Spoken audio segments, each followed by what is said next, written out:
IPL 2026లో భాగంగా ఆదివారం జరిగిన ఉత్కంఠ పోరులో పంజాబ్ కింగ్స్ జట్టు గుజరాత్ టైటన్స్ చేతిలో 4 వికెట్ల తేడాతో ఓటమి పాలైంది.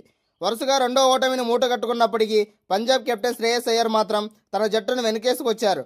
మ్యాచ్ ఓడిపోయిన ఆఖరి ఓవర్ వరకు పోరాడిన తమ ఆటగాళ్లను మెచ్చుకోవాల్సిందేనని ఆయన చెప్పుకొచ్చారు. ఈ ఓటమికి తన ఆటగాళ్లను నిందించకుండా పిచ్చి పరిస్థితులే ప్రధాన కారణమని అయ్యర్ పేర్కొనడం ఇప్పుడు చర్చనీయాంశంగా మారింది.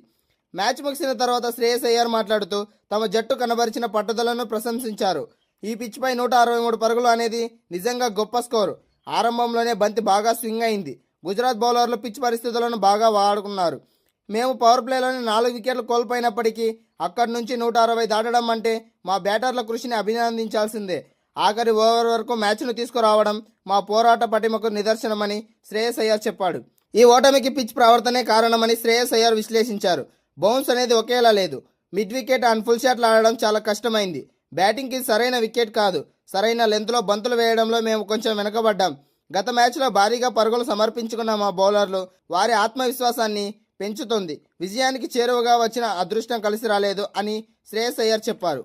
అపజయాల గురించి ఎక్కువగా ఆలోచించకుండా ముందుకు వెళ్లడమే ముఖ్యమని అయ్యర్ తెలిపారు. మేము ఇంకా పాయింట్ల పట్టికలో టాప్ పొజిషన్లోనే ఉన్నాం.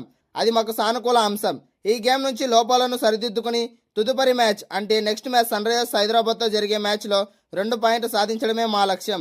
మా కుర్రాళ్ళు మైదానం బయట కూడా చాలా కష్టపడుతున్నారు. సరైన వైఖరి పట్టుదల ఉంటే ఫలితాలు రావడంతో అవే వస్తాయని ధీమా వ్యక్తం చేశాడు శ్రేయస్ అయ్యర్.